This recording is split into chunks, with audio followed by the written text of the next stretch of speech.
भारत की एआई महत्वाकांक्षा अब जमीनी नतीजों में बदलती दिख रही है। देश के सॉवरिन एआई विजन के तहत काम कर रही घरेलू स्टार्टअप सर्वाम एआई को लेकर केंद्र सरकार ने खुलकर सराहना की है।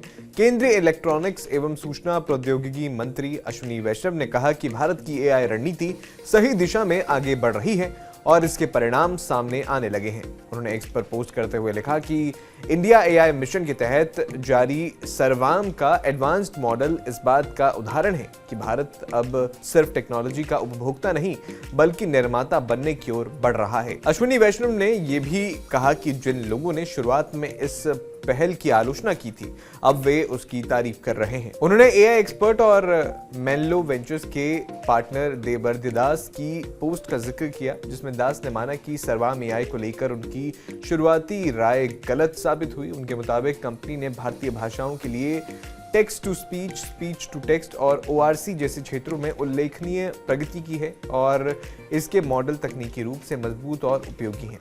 सर्वाम एआई एक भारतीय जनरेटिव एआई कंपनी है जिसे इंडिया एआई मिशन के तहत देश का पहला सॉवरिन लार्ज लैंग्वेज मॉडल विकसित करने के लिए चुना गया है।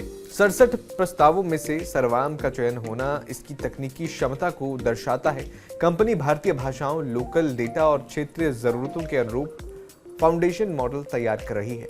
हाल ही में सर्वाम ने अपना बुलबुल V3 मॉडल लॉन्च किया, जिसे स्वतंत्र थर्ड पार्टी स्टडी में हाई लिसनर प्रेफरेंस और कम एरर रेट मिला।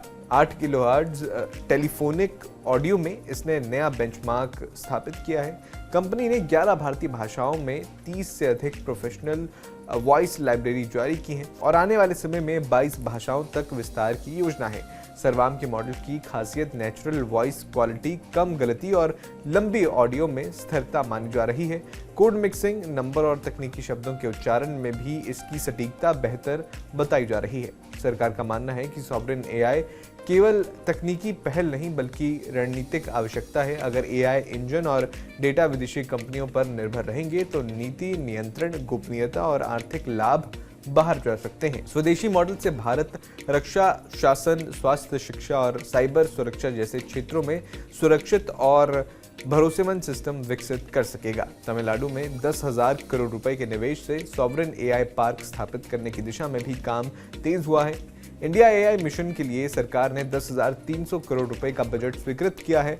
इस इकोसिस्टम के तहत AI computing, research lab, startup और गवर्नेंस संस्थान एक साथ काम करेंगे। विशेषज्ञों का मानना है कि सर्वाम एआई जैसे प्रयास भारत को एआई तकनीक का निर्यातक बनाने की दिशा में महत्वपूर्ण कदम साबित हो सकते हैं। इससे स्टार्टअप, रिसर्चर और युवाओं के लिए नए अवसर खुलेंगे और भारत वैश्विक एआई परिदृश्य में अपनी मजबूत पहचान बना सकेगा। ये जानकारी आपके लिए हमारे सहयोगी कन्हैया ने जुटाई थी। आपका इस पर क्या कहना है हमें कमेंट बॉक्स में जरूर बताएं।